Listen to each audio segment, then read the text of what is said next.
The following is a paid announcement by the Jamaica Labour Party. My fellow Jamaicans, on this, the eve of yet another general election, we give thanks to Almighty God for sparing us as a nation and blessing us as a people. We are not where we want to be in some aspects of our political system and practice. However, we have come a far way and we continue to improve. These past 4.5 years have been a remarkable experience, and I am humbled and honored to be your Prime Minister. You have been front and center in my agenda. I get up each day and apply every fiber of my being, every ounce of my judgment in serving you. My greatest pleasure is seeing the direct impact of a policy on the lives of the Jamaican people. From the transformative impact of the HOPE program on the lives of unskilled youth, to the increased purchasing power our tax break and reduced NHD interest rates gave to workers and prospective homeowners in this country. There is nothing like turning on a pipe in a community that never had water before.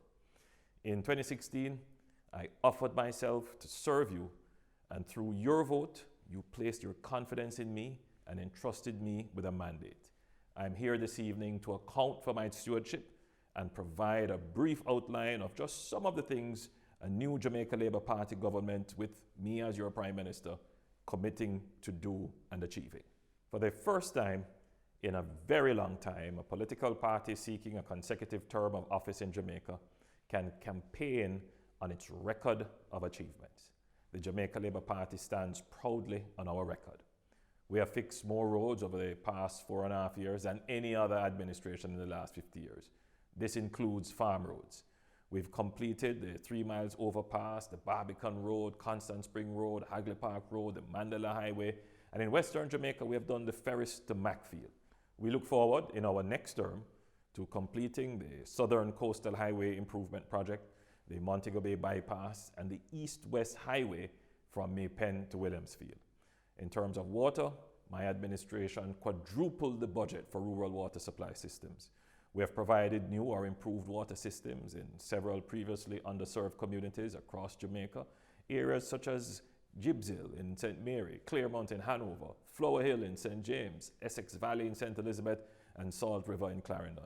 In housing, we have 2.5 times the number of NHD housing starts compared to the previous administration. We presented 5 budgets during our term with no net new taxes. 3 of those budgets had no taxes whatsoever. We secured a record 14 consecutive quarters of economic growth. We created over 100,000 new jobs. Our tenure saw the most people ever being employed at any one time, 1.269 million Jamaicans. Unemployment fell to 7.2% as at January 2020, the lowest ever. Youth unemployment fell to 17%. Poverty was reduced by 40%, the lowest it has been in a decade. We kept inflation low and stable. We gave you not one, but 2 1.5 tax breaks. We increased the income tax threshold to 1.5 million and reduced GCT by 1.5%. We have reduced the NHD interest rates and increased the loan ceilings. We have made life much easier for our small business operators by abolishing the asset tax for non-financial businesses, abolishing the minimum business tax, increasing the GCT threshold from 3 million to 10 million, and introducing a 20% procurement incentive and a 375,000 tax credit. We reduced estate taxes and lowered stamp duty and transfer tax rates to unlock real estate transactions and stimulate the construction industry. We returned to a policy of non-mandatory fees at the secondary level and moved the per-student subvention from 11,000 to 17,000. We increased PATH benefits and increased the number of days our children are fed from 3 to 5 days. We reduced the interest rates on student loans from 9% to 7.5%. We improved public health care facilities, reduced waiting time for medical procedures, and collaborated with the private sector in providing diagnostic services. That is our record. Now, a most important decision confronts the electorate on Thursday. Your vote will determine whether or not achievements like these will be continued and the direction of our country for the next 5 years. With the challenges of the COVID-19 pandemic confronting us, and the critical importance of having sober, steady, and reliable leadership to preserve pre-COVID gains in our economy and recover stronger post-COVID, this general election is even that much more significant. We have managed the pandemic well, balancing lives and livelihoods.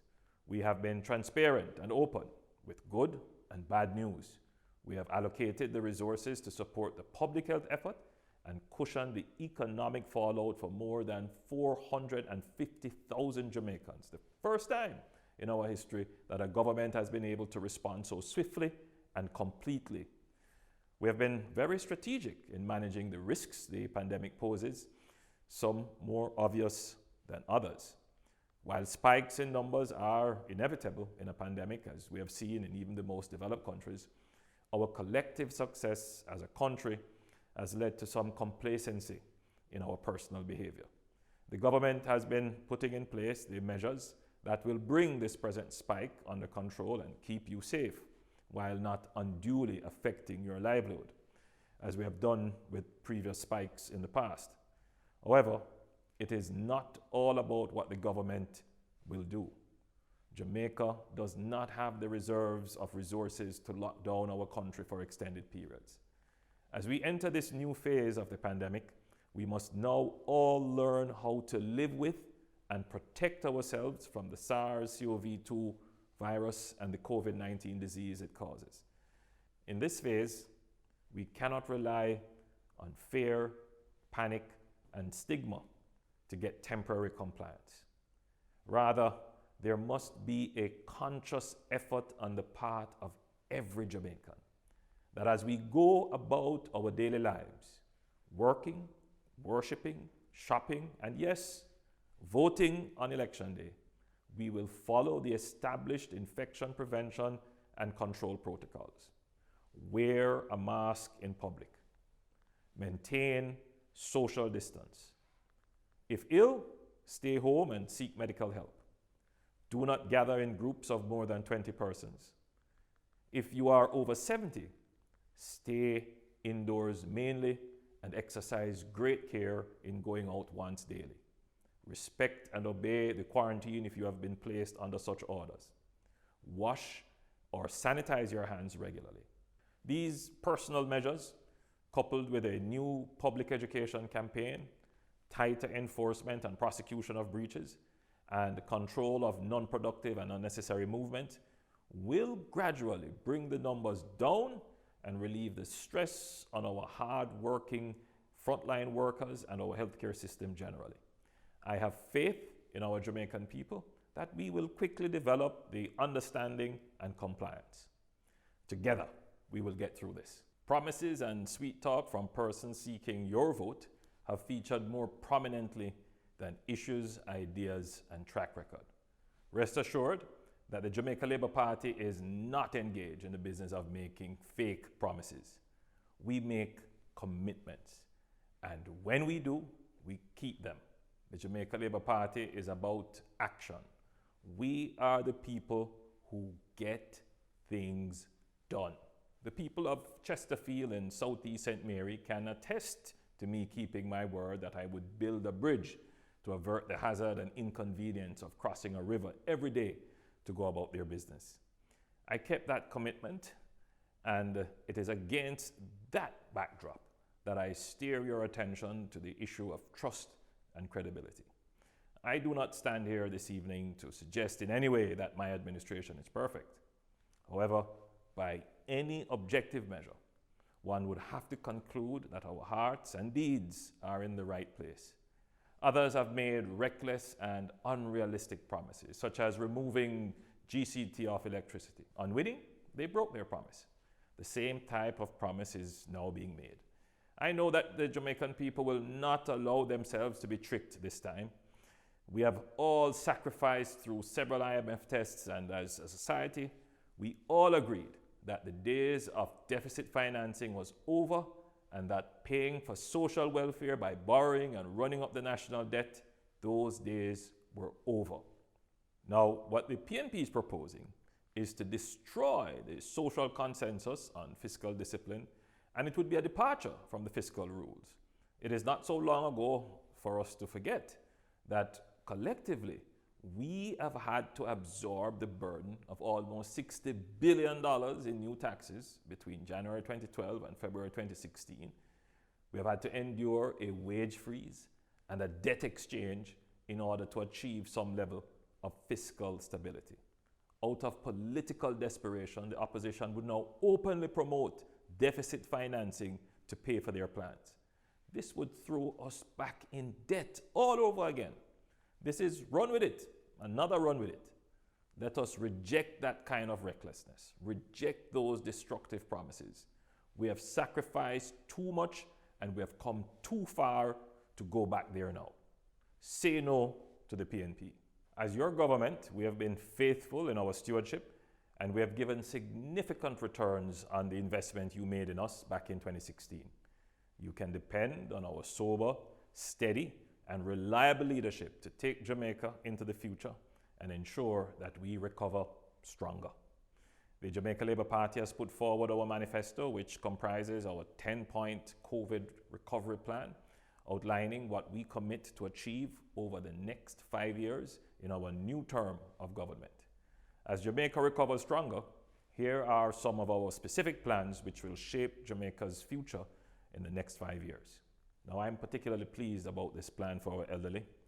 We will introduce a new social pension for elderly Jamaicans who are not on PATH, not on NIS, who have no other source of income, and who have been assessed as being in need.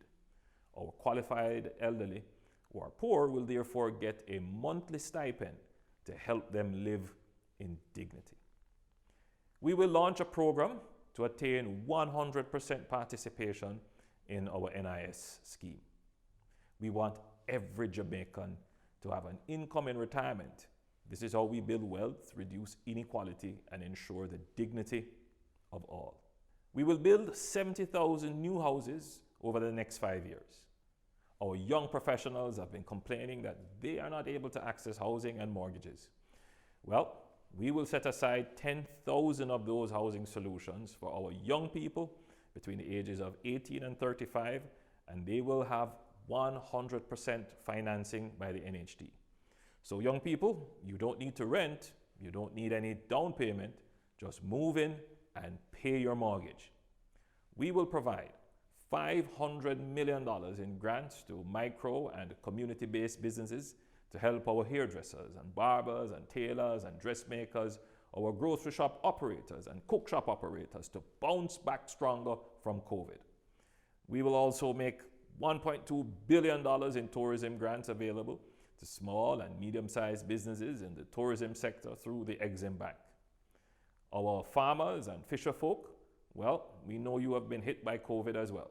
So we will provide $3 billion in agri-care support over the next 3 years to help you maximize your productive capacity and profitability. For our young people, we will reduce the interest rate on student loans from 7.5% to 6.5% and extend the repayment period from 15 years to 25 years, making your monthly SLB repayments more manageable. We will extend the period for commencing loan repayments from 6 months to 14 months after graduation. We will remove the requirement for guarantors in student loan applications for students transitioning from state care. We will relax guarantee requirements so that only one student loan guarantor per applicant from a PATH household is required. We will facilitate a tax-free university saving account for parents to save towards their child's university education. We will continue our march towards the digital society, and we're paying close attention to the concerns being raised about the capacity of our ICT infrastructure. We will build a national broadband network infrastructure which is uniformed, future-proof, resilient, and managed by an independent public-private authority and available to all telecom players in the market to utilize. The network will be appropriately sized to manage Jamaica's current and expected ICT demands. This will become the new information highway, which will connect and give access to fast and reliable internet to all Jamaicans anywhere in Jamaica. This network will facilitate the development and expansion of the BPO industry and its evolution to the knowledge services industry. In line with this, we will build 6 STEM schools dedicated to creating the engineers, technicians, system designers, coders, and programmers that will operate the business process and knowledge service industries. We will build an academy dedicated to the creatives to generate the skills in areas of animation, music, film, and the performing arts to supply and drive the content creation industry, which will also use the super broadband highway of technology. We will complete or build out new spaces for BPOs and knowledge service industries and logistics operations in Kingston, Caymanas, Portmore, Montego Bay, Falmouth, Morant Bay, and Port Antonio through the Port Authority and the Factories Corporation of Jamaica. We will create another 150,000 new jobs in the next 5 years in the areas of BPO, knowledge services, content development, logistics and fulfillment, and the construction of purpose-built spaces. We intend to make Jamaica the tech country of the Caribbean and a leader in the 4th industrial revolution. Water is life, and everywhere I go in Jamaica, we hear the cry. And I am determined to solve this problem. On the production side, we have developed a plan to bring approximately 100 million gallons of water per day into the system, involving pumped hydro storage and desalination to cover Clarendon, Kingston and St. Andrew, St. Catherine, particularly the hilly sections, and parts of St. Thomas. This will solve once and for all our water shortage problems in our utility areas and increase our resilience. We will continue to increase our budget for rural water supply to ensure that communities in rural Jamaica and outside the utility area get access to potable water. These are just some of the main plans that we have, which will address some of the issues that are of concern to you. So, Jamaica, you have a big decision to make on Thursday. When all is said and done, it is action and performance that counts. It is action and performance that will deliver on the promises made. The choice, therefore, is clear. On election day, choose the stronger team, the united team, the team you can depend on, the team that will make Jamaica recover stronger. The government of Jamaica has put measures in place to facilitate the safe and orderly taking of the poll on Thursday. I urge you to come out, wear your mask, make your way to the polling station, practice physical and social distancing, sanitize your hands, and place your X beside the bell. Vote for the stronger team. Vote for the team that has delivered and shown the track record. Vote for the Jamaica Labour Party. The proceeding was a paid announcement by the Jamaica Labour Party.